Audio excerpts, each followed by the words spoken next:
What's up guys, it's Somi here and welcome to a brand new Liverpool Takeover update video, because the news are coming from the USC that FSG, the Liverpool owners, are planning to submit a bid of £6 billion for the NBA franchise Boston Celtics, $6 billion. The Boston Celtics are probably the biggest, most historic team in the NBA with the most championships alongside the Los Angeles Lakers, of course, and we will explore what this could mean for Liverpool, because there is a growing rumor going around that FSG might sell Liverpool to fund this business venture, and FSG are growing their sporting empire, and according to the New York Post, FSG are preparing a $6 billion bid to buy the Boston Celtics, which are up for sale as of July the 1st, 2024. And of course, John Henry is based in Boston and the FSG headquarters are in Boston. They already own the Boston Red Sox, the baseball team, and they also have a sports cable network, and they are openly exploring the multi-club model. They had interest in buying Bordeaux of France, but that fell through, and multiple South American clubs as well. And the Boston Celtics are a massive global brand, and they are the reigning champions of the NBA after winning the NBA championship last season. The reported $6 billion bid is a staggering sum, even for a group as well funded as FSG. And Liverpool fans might wonder, will this take away from the running of Liverpool Football Club, or will they even put Liverpool up for sale like they have done a few years ago? The potential purchase of the Celtics could increase FSG's revenues, but we will have to explore in this video how this will impact Liverpool, because so far the Liverpool fans are really frustrated that the new manager Arne could only make one transfer, and that was Chiesa for £10 million in now 2 transferring those, and we are yet to agree new contracts with Salah, Van Dijk, Arnold, Konate, Luis Diaz, Harvey Elliott. These guys all have less than 1 year or 2 years left on their contracts. And FSG are clearly trying to get on the similar level to the Todd Bowley's, clearly capital, which own the Chelsea and the Los Angeles Dodgers, or City Football Group, who own Man City and about 9 or 10 other various football clubs. And the New York Post reported that the Celtics sale has been progressing since last July, and they are saying that there is a chance that the Celtics and the Boston Red Sox may soon have the same owner, and a strategic alliance between the Celtics and the Red Sox would give FSG unprecedented control. But Liverpool fans will be more concerned about what this means for Liverpool's ambition. On one hand, FSG's acquisition of Boston Celtics could enhance their financial standing, potentially benefiting Liverpool through increased investment power. On the other hand, the concerns will persist over whether this signals a shift in FSG's priorities away from football. With the new manager in Arne Slot, Liverpool are at a crucial juncture, aiming to maintain competitiveness in both domestic and European competitions, and many fans still believe that Liverpool need further investment, particularly in midfield and in defense, to consistently remain title contenders and to consistently remain Champions League contenders as well. Would a Celtics purchase strengthen FSG's commitment to Liverpool, or is this a sign that the club may be increasingly seen as just one part of a larger sports portfolio? Because right now FSG's biggest asset and most expensive asset is Liverpool Football Club, but that could change if they acquire the Boston Celtics. And of course there are many differing opinions whether FSG have been good owners or bad owners. I think the truth is somewhere in between, and I'm reserving judgment on them until the end of the season and until we find out what will happen with the contracts of Salah, Van Dijk and Arnold. The latest is that Arnold received multiple different contract proposals by Liverpool, but so far he has rejected all of them because he wants more money, he wants a higher salary, and probably Real Madrid are offering him a higher salary, but so far he hasn't accepted Real Madrid's offer. He still has hope that Liverpool will match his salary demands. And in 2022, FSG put Liverpool up for sale. The FSG chairman at the time, Tom Werner, said, "We are exploring a sale, but there's no urgency, no time frame for us, and it's business as usual. One outcome could be our continued stewardship of Liverpool for quite a while," and that ended up happening when FSG saw that nobody was really serious in putting, maybe a £4 billion valuation on the table. FSG only completed a partial sale, selling a fraction of Liverpool FC to Dynasty Equity. They sold this stake for around between 80 to 160 million pounds, and the money raised was used to help pay costs towards the Anfield Road stand development, the repurchasing of Melwood training ground for the women's team, and reducing bank debt of Liverpool. So now, according to The Athletic, talk of a sale is now off the table. There was never any clearing of the decks. It felt like it was more of a case of FSG testing the market, and if you want to sell a slice of the cake for the best possible price, it makes sense to establish what the whole cake is worth. That makes sense. When Liverpool were put up for sale, the club was valued at £4 billion by Forbes. That price tag increased to £4.3 billion in May 2024, and right now it might be even worth £4.5 billion. Absolutely crazy, staggering numbers. And speaking to the Financial Times earlier this year, John Henry, the FSG's principal owner, said that FSG don't really sell assets.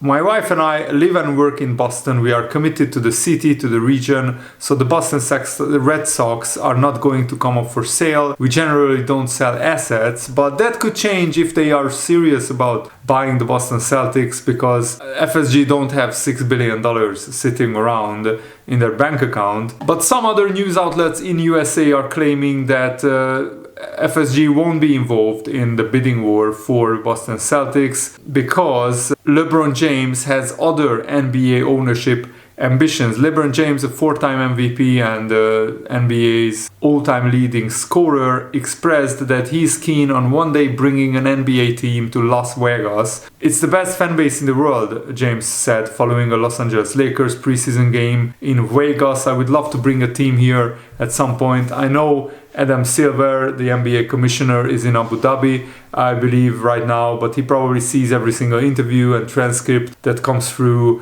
from NBA players. So I want the team here, Adam. Thank you."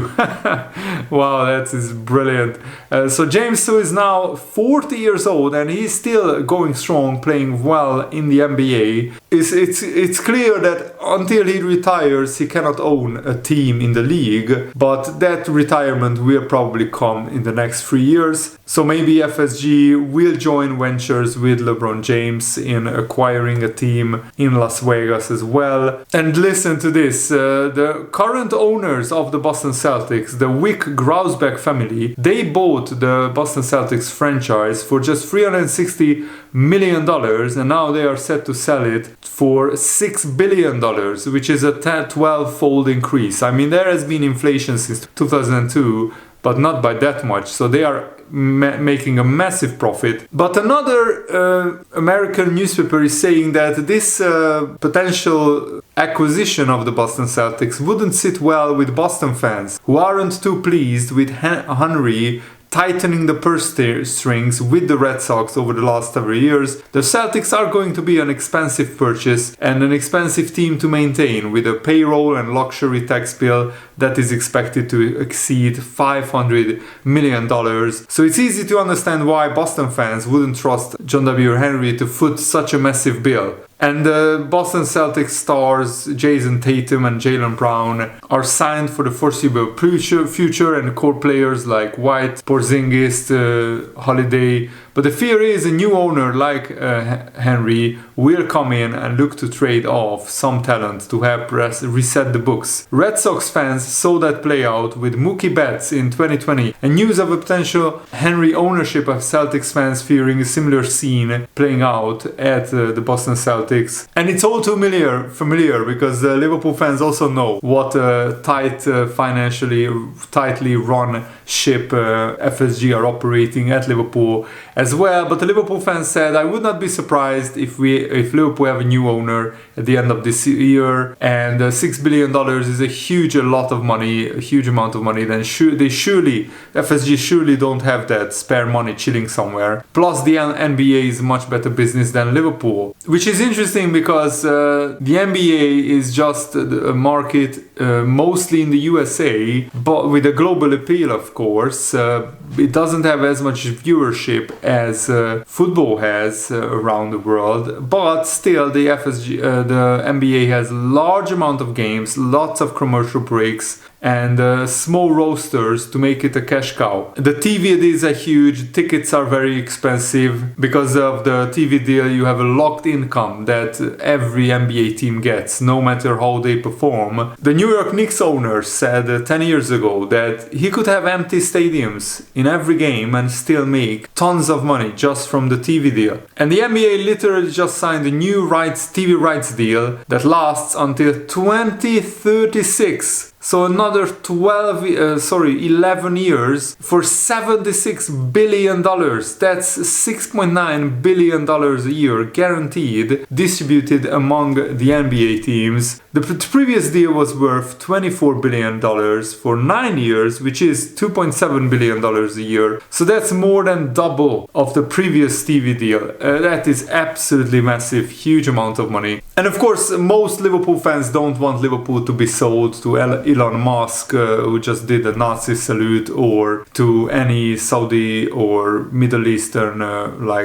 country, because I'm against state ownership, and most Liverpool fans are against state ownership. Some Liverpool fans would even walk away from the football club if Liverpool went and changed ownership into the wrong hands. I just want FSG to invest more money into the football club and to run it in a sustainable, healthy way, with the core ambition being winning titles and trophies while spending wisely and not wasting transfers. I saw a list recently of the top 10 most expensive Premier League transfers. Liverpool had 2 on the list, Van Dijk and Darwin Núñez. And only Van Dijk was the resounding success on the whole list. I mean, there was Lukaku by Chelsea, Paul Pogba by Man United, Jack Grealish by Man City, just to name a few. Absolute flops. Anthony of Man United, he's just going to Real Betis on loan. It's absolutely crazy. Another Liverpool fan says, I doubted that it has any impact directly on Liverpool in terms of transfers, as the club is allowed to spend what it generates, unless FSG decides to sell to generate the capital, but likely they have access to it already. FSG have very rarely taken money out of the club that they didn't put it via interest-free,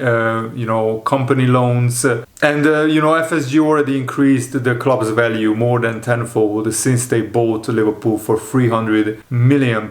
Now Liverpool are worth £4.5 billion. So the main goal for their ownership is to increase the worth of their assets by increasing the worth of the club, and they can borrow money against those assets without actually selling the asset itself. It is easier to make wealth and to get assets and borrow against those assets than to buy what you want, than to get that money via revenue. It is easier to increase the value of an asset by X amount than it is to earn X amount in a transactional business. And also, finally, I wanted to comment on Virgil van Dijk equaling another Liverpool club record. He's now become the second player in Liverpool's history to win 35 of his first 50 Champions League games. The last player to do it was Phil Neal, who was an absolute legend for Liverpool. He won 23 trophies between 1974 and 1985. He won 4 Champions League trophies, and he currently sits 7th on Liverpool's all-time appearance charts with 650 appearances. And Arne Slot so far isn't worried about uncertainty surrounding the contract of these big 3 players. He said the situation hasn't affected this group, and in fact only one of the players has had a poor performance this season, and that was Trent against Manchester United. All the other games we have played, Virgil van Dijk, Mo Salah, Trent Alexander-Arnold have always hit the standard required or even surpassed it. So that's actually very, very good news and very encouraging. So let me know what they think about this, that FSG are planning to bid for the Boston Celtics. And what do you think about everything we talked about in the comments below. And thanks for watching, guys. Hope you enjoyed this. Have a nice day. See you later. Goodbye.